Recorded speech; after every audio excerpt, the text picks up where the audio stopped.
welcome to another episode of Confidence According to. I am so excited about this episode. I have been wanting to speak to today's guest for the longest time. She's somebody that I've admired from afar online for, I don't even know how long. It must be a number of years now already. And just to be in complete admiration and awe of what she has achieved. And I will be honest, I was actually surprised when I first discovered that she is South African. I was always thinking she's this like hotshot from America. Meanwhile, she is a hotshot right from our own shores here in South Africa. It's Ashley Knight. She is a business mentor, a business strategist, a self-confessed planning addict, and she lives in Durban here in South Africa. So first of all, thank you so much for joining me here today, Ashley. I know your time is valuable and I so appreciate you cutting out some time for me. No, it's an absolute pleasure, and I think you speak sort of so highly of me and your opinions of sort of my business journey, but I feel the same way about you. I've right from early days as well been following you in the YouTube space and your photography and your blogging and your vlogging, so I feel exactly the same way. So very much appreciate the opportunity to sit with you today, Abigail. Thank you. And so then tell us straight off the bat, like, how did you even get started? So you've got this, you've built and founded this massive online community called Hello Boss Community. It was Hello Boss Creative. That's right. And how did you even start that? Like that, it was just phenomenal. And the growth that still continues today. Yeah, I sort of have to pinch myself every day actually as well, because I can sometimes barely believe it myself. The Hello Boss community has become such an integral part of my everyday life now, and sort of see the community as an extended family. We've all grown so close, and even though there's almost 7,500 business women in this community, it's just it's such a supportive, close-knit space, which I'm very proud of. Worked really hard to cultivate that kind of space. But yeah, it started in 2015. So August 2015. So in August this year, it will be 3 years old. And the reason why I started Hello Boss was really just to be able to have a space where I could speak to other business owners, because being a business owner can be very isolating. You don't have the buzz of an office and somebody that you can just sort of shout across to in the cubicle next door or something like that, and bounce ideas off of. So for me, that was the reason I started the community. I wanted to be able to have a space where I could share ideas and support other people in their businesses and be supported by them too. Also, having spent some time working overseas in the UK and in the States as well, I really enjoyed the sense of community around business. So as much as there's definitely competition and everybody's competing for their space of the market, there's a very different view of information sharing. People don't necessarily hold too much information close to themselves. And I found that when I came back to South Africa, I found it really difficult in setting up my own business to try and find a decent printer. And I found that some business owners they held a lot of those things very close to them and they didn't want to share. And I was like, no, we need to change this. We need to change the mindset around how we do business, sort of operate from more of an abundance mindset as opposed to a scarcity mindset. And that's why I started Hello Boss community, and it's just grown and grown and grown and grown, and we've tripled in size since this time last year. And it's like I said, it blows my mind every day. Yeah. And how did you get that momentum and that growth and that engagement that so many people I know wish they could have? What is your secret sauce, or are you not willing to share that? No, I'm always happy to share. I think for me, I'm a big believer in good branding. So good branding is always going to get you basically 2 feet the door, whether it's in your business or whether it's in community building. Having a good, clear message, a clear voice for your brand, a clear visual identity is super important. So that would be number one, work hard at getting that right. And I think number two, the reason why the community's grown the way it has is really just because it comes from a place of sincerity. So it's about truly helping other people. And also making sure that there are certain guidelines in which people can do that. So the community becomes a safe space for people to share and support each other. So I think definitely branding, number one. Two, have some good guidelines in place. Otherwise, it just becomes a free-for-all. And three, just really about sincere relationship building. So for me in the beginning, I really tried hard to, and I still do, as much as I possibly can, running two businesses and and having a little 1-year-old. I do try my hardest to still get to know all the new members. I go and I have a look at what they do. I look at their businesses online, their Facebook profiles, their Instagram accounts, their websites, get a little bit of a feel for who they are. And I think the key in the beginning is to help support each other. So the minute somebody has a question, perhaps about photography or about branding or about website design, you've gone and done a little bit of your due diligence and knowing who does what in the community and just tagging people and getting them involved in conversations. And that was really key in the beginning, is just to get people talking and get people interacting with each other and sharing information, and to do that consistently. And I think it also comes down to having good structures in place. So keep bumping. Having good structures in place. So what we do, for example, and I've done this from get-go, is we have daily prompts. So every day we give the day a theme, which helps those people that struggle with the confidence of being able to post in the community. At least gives them an excuse to do it, like something that can prompt them within certain boundaries. They know what's expected of them, and then it just gives them a reason to sort of step out and be seen. Otherwise, a lot of people tend to sort of want to hold back and rather just watch.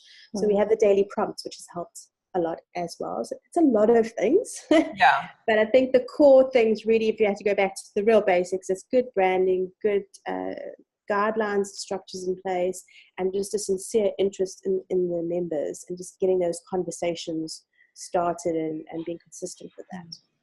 And I know that you set out to make this community, the go-to place for female entrepreneurs who are needing that support and that engagement, because it does, like you said, it does get lonely.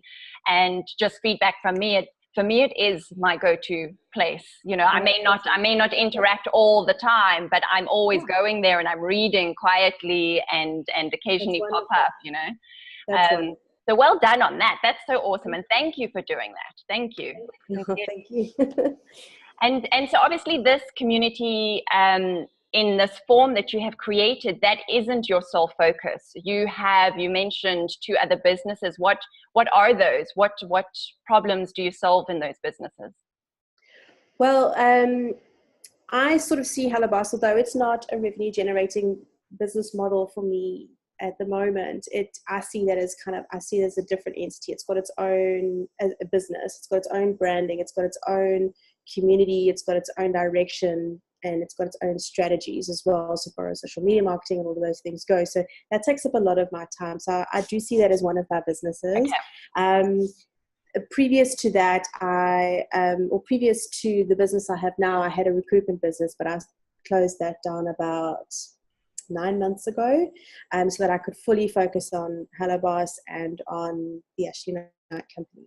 So that business I had for about 4 or 5 years was really doing quite well. It was sort of seven-figure here in South Africa business, and I moved from recruitment into business coaching because that's where my true passions lay. After 15 years of being in recruitment, just got to a point where I was like, I think I've hit a ceiling. I need to try something new, and business coaching was it for me. So the Ashley Knight company is my business, my core focus, and it's basically I have a real passion for teaching people how to leverage their businesses, and particularly in the online space. So that's to help people build their audiences, their income and their profits within the online space. So involved with that would be a lot of mentoring and coaching around things like branding and social media marketing and productivity and time management and a lot of all those variables that we struggle with on a day-to-day basis. So that's my core focus at the moment, is working as a business mentor and strategist in that space. And then, so I do a lot of one-on-one coaching. I also do group coaching. I also speak at a lot of events and workshops as well. I've run a couple of my own workshops. Most recently was the Plan with Ashley workshop, which I hope to do year on year, but that went so well. I'm very excited about that, actually. Yeah, and that's pretty much the Ashley Company in a nutshell at the moment. Okay. And how did you know, like, so going from recruitment to all of this that you've just described, that's quite a big shift, because I mean, there doesn't seem to be much overlap in the, you know, the skills and the requirements on your part. So how did you know that this that you're doing now was the avenue for you?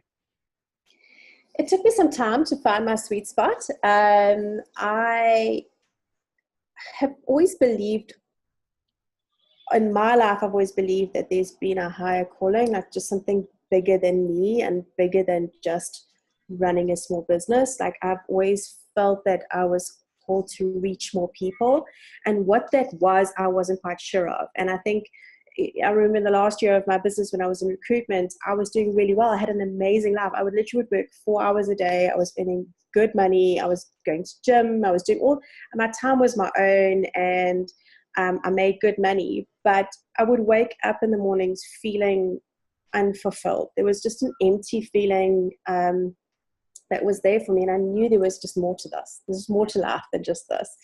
And I spent a lot of time doing a lot of internal reflection and speaking to people that are closest to my life, my family and my friends, and asking them questions about me and my upbringing and things like that, to try and gauge a little bit more about, because I always believe that as a kid in your foundational years, I think that's where a lot of who we are sort of starts. And I think, I mean, I remember being a teenager and being able to, when we were teenagers, we could dream and we could, like, you know what I mean? Then we become adults and we forget how to do that.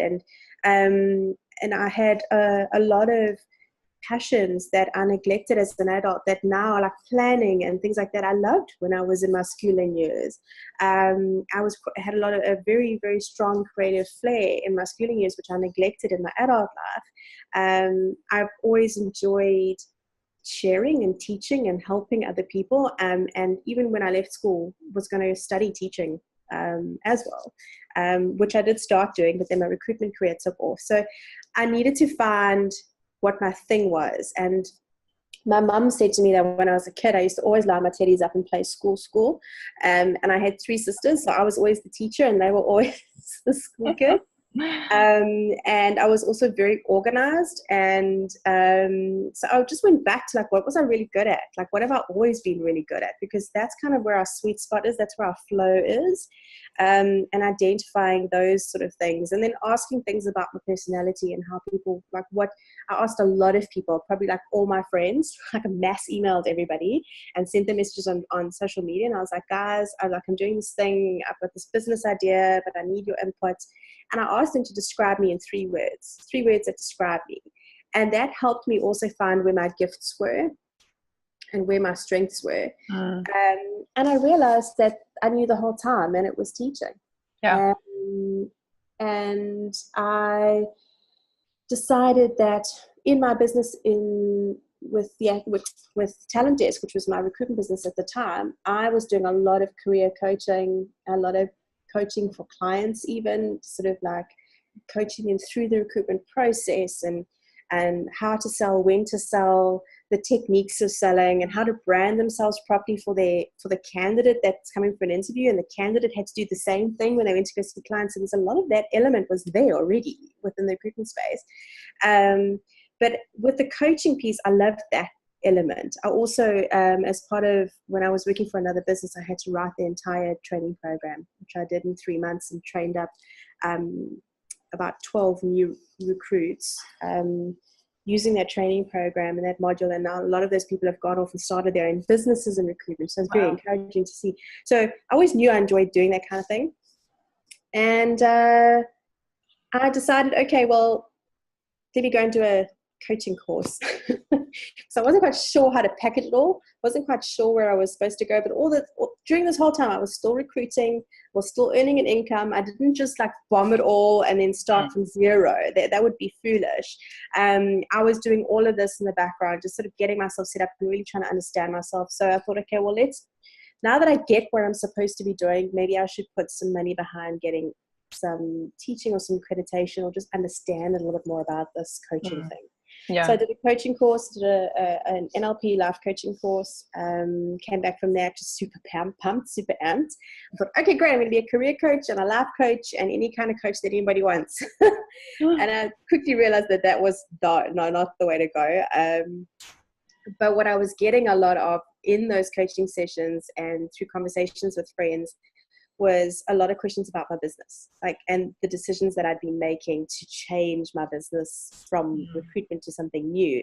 That piqued a lot of interest.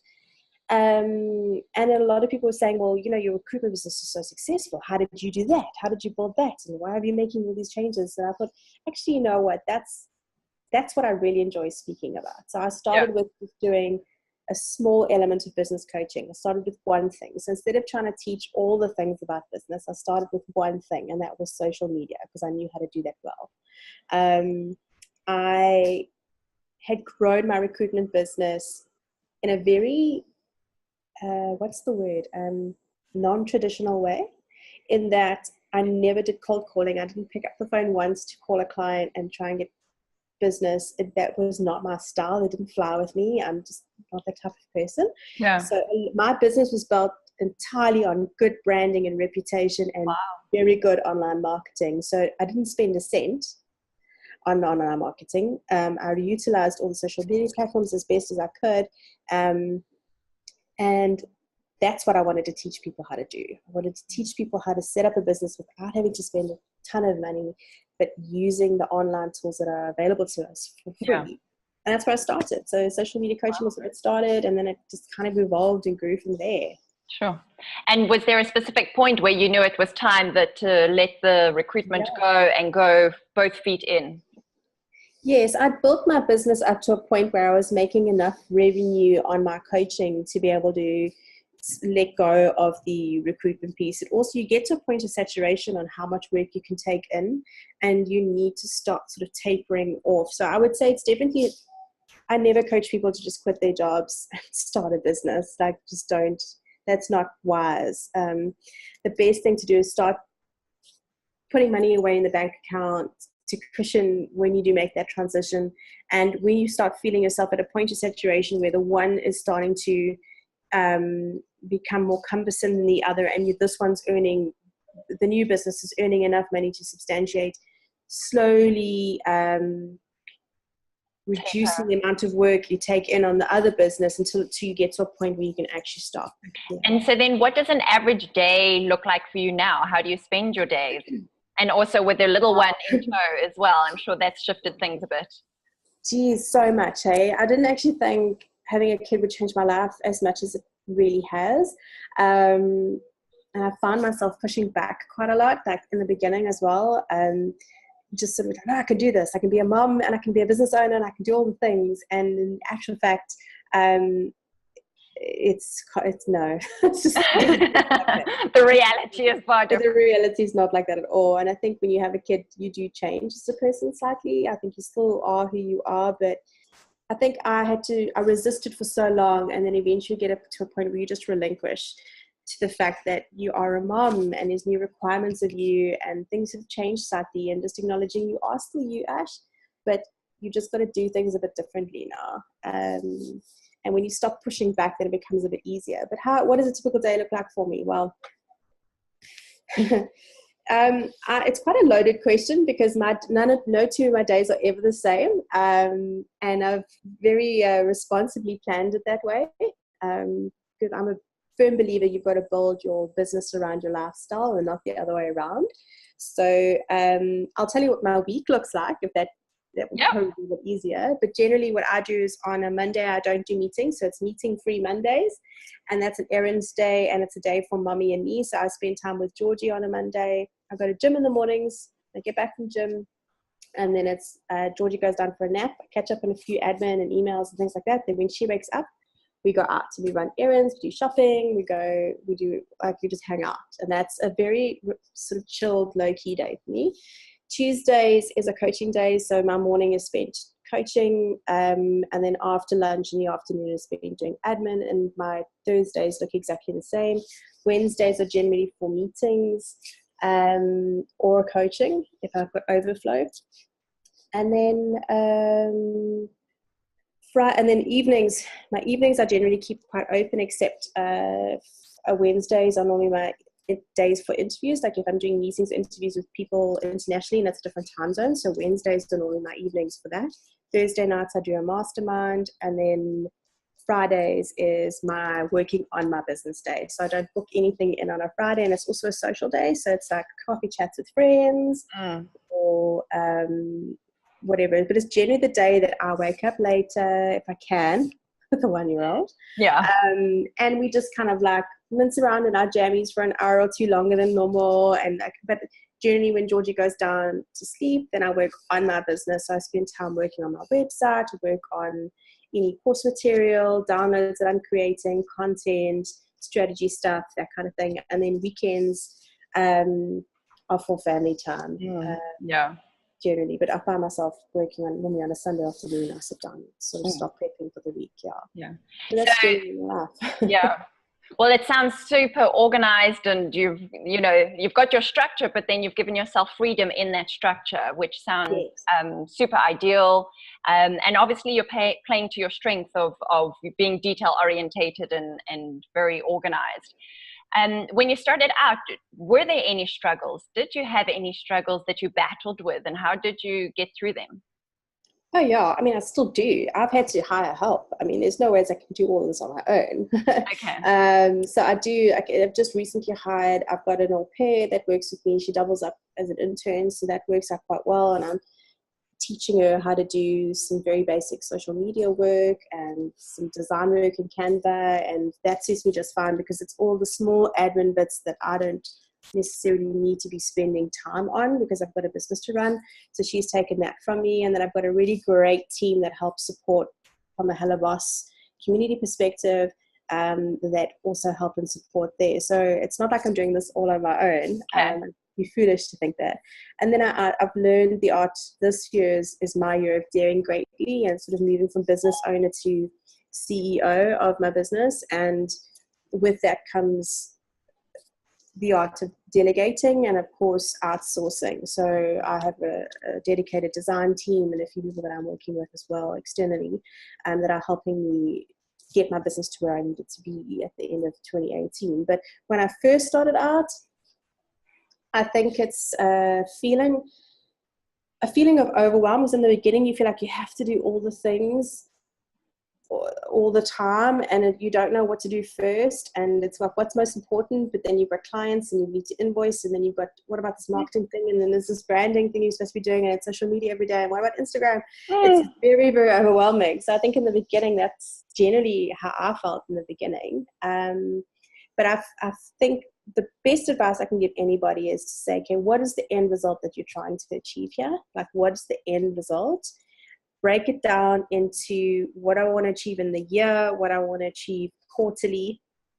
So pick the main things and plan it in over your year, like into a quarterly plan, and then into a monthly plan, and then into a weekly plan. So it's all about reverse engineering things. And one thing that I've learned since having Georgia is, and this is the only reason I've been able to get anything done since she's been born, is to not put so much pressure on myself and realize that I need to make peace with what I am physically capable as a human being being able to do in a day. And I would give myself like a challenge. I'd be like, okay, what's the one thing that I can do in my business today? The one thing that's going to give me the one thing, no matter it's the smallest task, that's going to give me the biggest yield. In my business, the one thing. And I would make sure that by the end of that day, no matter what, that one thing was done. So whether it was writing the first email for my welcome series for Hello Boss, then on the second day, I'd be like, I'm going to write email number 2. And it's just something that's bite-sizable, but it's going to have quite a big impact on my business and a good return. So once it's done, I don't ever have to think about it, and it just kind of goes out to all the people that join the membership community. So it's like, ask yourself, what's the one main thing? And I think whether you're kids or you don't have kids, it's definitely going to help you focus on like, and I often say to people, don't make the one thing build your website in one day. Yes, I know, that's my problem. It's like, well, okay, the one thing I'm going to do is like take over the world. Like, how do I do that? Yeah, it's got to be something that's a task that you can accomplish within like an hour. So it's a task that, you know, within an hour I can do that. So like for me, I'll give you an example. Yesterday, I didn't have a lot of free time available to myself. So I was like, okay, well, what is the one thing that I can do while Georgie naps this morning? So what day was it yesterday? It was Monday. So again, it was like, and she slept in the morning. So I was like, what's the one thing I can do now while she naps? I was like, I'm writing my newsletter for HBC or Hello Boss. Newsletter done, sent out. I felt like I'd killed a big one yesterday just after doing that, because it was something that was been bugging me on my to-do list for some time, and I need to be more consistent with it. So that was cool. And then the afternoon when she took her next nap, then I was like, well, what's the one thing I can do now while she naps for the next hour and a half? And I was like, okay, I'm going to design my media kit. Done. Media kit's done. So, and those are two things that are important to the success of my business. It's, you know, the one is very community oriented and it's building a community thing, and the other one is going to sort of build my brand. So that's what I would say, is just like, what is the one thing you can do within an hour and a half that's going to make the biggest impact on your business and get it done? The rest of the stuff, like email and replying to WhatsApp messages and Facebook messages, things like that, you'll get to. But and that's another thing, is that the only way you can get things done is to switch this off. Put it on do not disturb, turn it over, put it in another room, whatever you need to do, just to give yourself like a blocked out hour and a half to 2 hours to get that thing done. And so, I mean, that I love that concept of one small thing, and that's what I teach in my course as well. It's about the small daily actions. It's not about doing the whole big thing. It's about those tiny incremental consistent actions that you say are bite-sized.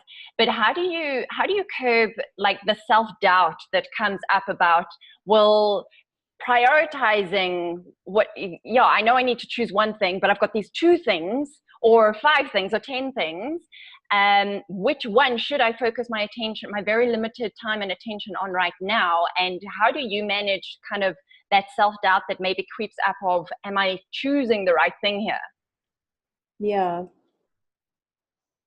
It's quite as a business strategist, that's a tough question to ask me, because I go all the way back to the beginning.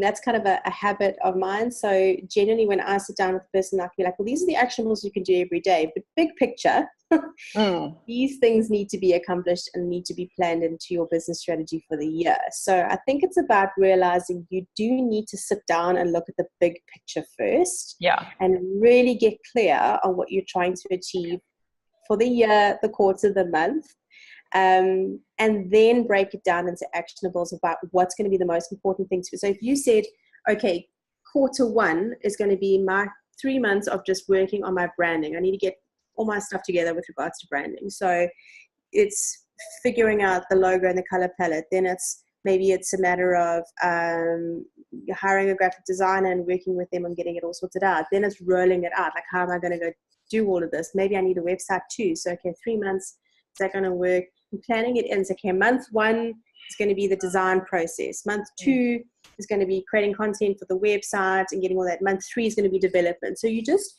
take the big goals and break them down. And then I think within that month, week, and day, it's a lot easier for you to then be like, well, my focus this month is this. So I really need to be making sure that this thing can actually wait, because that's the priority right now. So I think that's what I would advise people do, is really just get clear on the big picture so that you can break it down into a more of a weekly, daily sort of thing. So out of those 5 things, maybe 3 of them aren't relevant to what you're trying to achieve in that month, and that are like probably something you could schedule in for next week or the week after, because they're not extremely urgent. And it's just about prioritizing what needs to get done. The thing is, as well, as I find when you start just getting stuff done, it starts to build confidence and give you momentum to move to the next thing. So oftentimes what people do is we get into a state of paralysis because we look at all the things we need to do and we freak out because we don't know, we're not confident on which one to do first. So we don't do anything at all. Or we go and we do the stuff we like to do, which isn't always the revenue generating stuff or the stuff that needs to be done. Or we sort of, I'm going to do this one thing on Facebook, and before we know, it's been 40 minutes just scrolling through Facebook and we haven't really accomplished anything. So you seem like you've got all of your ducks in a row, all of your shit together. You seem like a confident woman. Have you always been a confident woman? Would you rate yourself as confident? Wow, that's quite another loaded question. I think we all have, every single one of us has our own set of limiting beliefs and things that we need to work on in our lives. So where I might be confident in one area of my life, I lack confidence in another area of my life. So I wouldn't say no. I would say no, I don't have all my shit together by any means, shape or form. Like every other person, where I was just saying to you before we started this interview that, the last couple of weeks, it's been like, go, go, go, go, go. And I find myself on the weekend just completely hitting a bit of a wall. I'm not a perfect person. I'm human. And I also have those moments where, I might look at HBC and think, what am I doing? Okay. I have those moments of self-doubt, or I'm like, you know what I mean? And, so I wouldn't say I've got all my shit together, but there are things I am confident about. And those are the areas that I shine in, and that's where I make sure that I have worked my business around where my strengths are. Do you ever experience self-doubt, and how do you push through that? So I've just had a baby, and I'm not exactly in the best physical shape at the moment, and a lot of that has to do with having a baby. A lot of it also has to do with just not being in the right frame of mind and not doing enough self-care. So far as watching what I eat and going to the gym and all of those things. So this year is a big year for self-care for me. But that being said, when I don't feel my best, where I don't feel I look my best, that does have a huge impact on my confidence, to the point where standing up in front of a room of people to speak, I might look like I've got my shit together and I might look like I'm confident, but on the inside I'm like, before I go, I've just recently had some speaking engagements that I've done, and trying to find an outfit for me was like, I hated it because I'm bulging in all the places I'm not supposed to be, and so like I do, and it knocks your confidence, and you do sort of stand up and you think, people are looking at me, and they know I've put on weight, and I don't look like I did 2 years ago, and it's quite obvious, and what do they think of me, and all those thoughts run through your head. And the only way I'm able to get past that is to just realize that a lot of that is, again, it's limiting belief, absolutely, but it's also ego, because to me, I've been given the task of, whether it's at a speaking engagement or sitting in an interview with you here, or whether it's doing a Facebook Live with my community or a one-on-one with a client in a strategy session, I've been tasked with the responsibility to help somebody else up-level themselves and their business. And I cannot let my ego get in the way of that. I've been given responsibilities and talents in my life, and I think that's what gets me through those moments where I just go, you know what, I've been tasked with something I need to do here, and I need to do the best I possibly can in this moment right now. What happens afterwards, if I break down and fall into a heap afterwards and cry, that's fine. But I want to make sure that everybody that I've come in contact with is left better off through that experience, because it's my responsibility in this moment right now to do that. So I think it's really about reframing, and it's a bit of a mindset thing, and putting that aside for the moment. And I think confidence there's a lot attached to confidence and self-doubt. A lot of work needs to be done around certain things, I think, in our lives when it comes to self-confidence and doubt, because they're very deeply rooted.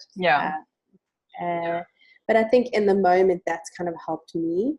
I also think having really good mentors in your life is so important. Yeah. So I have moments where I look at my business and I look at the Hello Boss community and the things that I'm doing, and I also, am I doing the right thing? Should we go this route? Should we not go this route? Or what about this? And what if I'm missing a step? Or, and you don't want things to go wrong, or you aren't sure of a decision you've made. It's very important to have business mentors that you can speak to. So from a business perspective, that's important. But I think also just friends. People that maybe don't get your business, but that can just be there to hang out and just make you feel better about yourself. Just like really spending time with the right people. So your social circle's very important. So far as building confidence goes, people that love you and care about you will be there to uplift you and talk you out of you talking yourself down.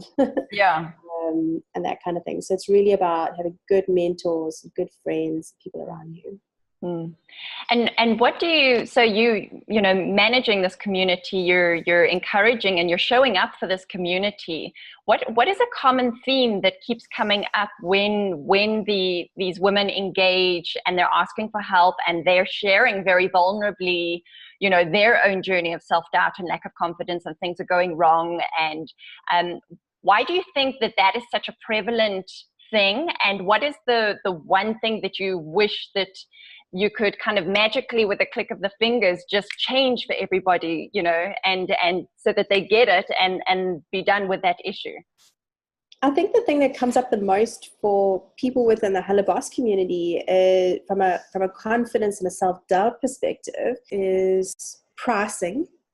Okay. That comes up a lot. And I believe that pricing is very closely attached to your self-worth.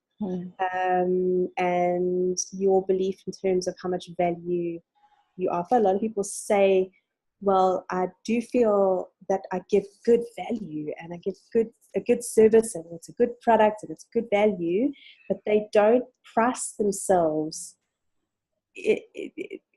with respect to having offered good value in their product or their service. So, they think they're pricing themselves well, but they're actually severely underpricing, which could actually really be to the detriment of their business. And I think a lot of it comes, so pricing comes up a lot, and a lot of that's attached to self-worth, which then creates doubt, which affects confidence. And so people often are having difficulties with A, not earning enough income, B, getting all the wrong clients, and that kind of thing. So that's like one of the main things. Confidence in being visible in the first place. So there are people that will step out and they'll ask questions and I'll get involved and will support other people even, which is so wonderful.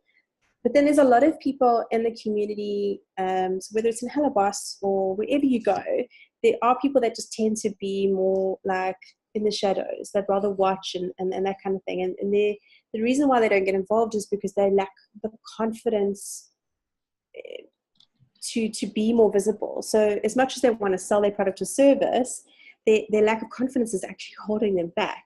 So I wish I could wave my magic wand and probably eliminate that, because I do believe that visibility is going to do wonders for your business. So if you're not able to get in front of a group of people and share what you're passionate about, whether you're a shy individual or not, I think if you're passionate about what your thing is, you want it to be seen. It's just about being seen. It doesn't have to be face-to-face video like this or anything. It could just be something as subtle as just sharing a link or answering a question or helping somebody or something like that. I think if I could wave a magic wand, it would be more about just that confidence about being seen and just saying to people, you're beautiful, you're amazing, you're talented, you've been given this gift and it's your responsibility to share it with people, and you're hiding in the shadows. I want you to shine. I want you to be able to share your gifts with the world and at the same time make some good money doing it, because why we started this in the first place. I want you to live the lifestyle you dream of. And so I think that would be the main thing for me. Me goosebumps, because that is just like so the truth. Like, amen, sister. Seriously, that is so the truth. Yeah. And so then finally, what does confident mean, look like, and feel to you? Confidence means doing it anyway. The confidence looks, it's you. It's just as you are. You don't have to be 10 kilos lighter or have dyed the roots or got your elevator pitch completely perfect. You are confidence. It's you, because you are so unique and so beautifully your own person. Like, you know what I mean? Absolutely. Confidence feels like overflowing.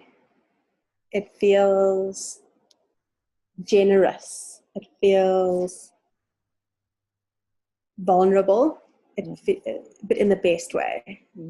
I think of Brene Brown, as I said to you before, this year is my year of daring greatly and just stepping out there and stepping up in my business. And daring greatly is my mantra for the year. And Brene Brown has a wonderful video that she's done on her book, Daring Greatly. It's like an intro video.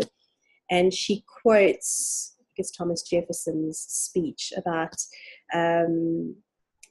being vulnerable and like being in the ring. So the people that are in the ring, fighting the fight, getting the bruises and the marks, are the ones that are better off than the critics that sit on the side, never having learned anything. Yeah. And that's to me what confidence looks like. Getting bruised and battered in the ring because you know you need to be there. That's where you need to be. Yeah, that is Absolutely. Awesome. Thank you. Thank you so much for sharing that. I so appreciate everything that you've shared so vulnerably. And I know you say this word is overused, authentically, but you know, like real. I feel like we are connected here, and I'm so appreciative of the work that you're doing and how you are showing up, and you're the beacon for the rest of us to, you know, this is how it's done and this is how you do it in spite of all the fears and the doubt. So thank you so much. And thank you, Abigail. Thank you. And where can people find you? Okay, so I really like hanging out on Instagram. So if you want to come and hang out with me there, come say hello. That's Ashley Knight Co on Instagram, or you can come and join the conversation over in the Hello Boss community. So if you're a woman business owner and you're looking for a crew that gets you, come and hang out with us over there at the Hello Boss community. No, hellobosscommunity.com. No, the hellobosscommunity.com. Awesome. We'd love to have you. Awesome. And then one final secret, like surprise question. What's one weird and almost unknown thing or habit that you have that you've not shared publicly before? A weird habit? Yeah. Oh gosh. That's like, oh, that's so Ashley, the people that know you. I love my coffee. Yeah. And I'll drink an iced coffee if I buy it from the store. But if my coffee goes cold, I don't like it. So, and that happens a lot. So I tend to leave a lot of half-filled coffee cups all over the place. All over the place. And what drives my husband crazy is that I will not go and warm it up in the microwave because then the coffee doesn't taste the same. So yeah. I'll just start to drain and make a new cup. So yeah, that drives my mom mad, and it now drives my husband crazy. Oh, fantastic. So I can just see your house like dotted around with half-drunk Totally. coffee. There's like two over there already. Okay.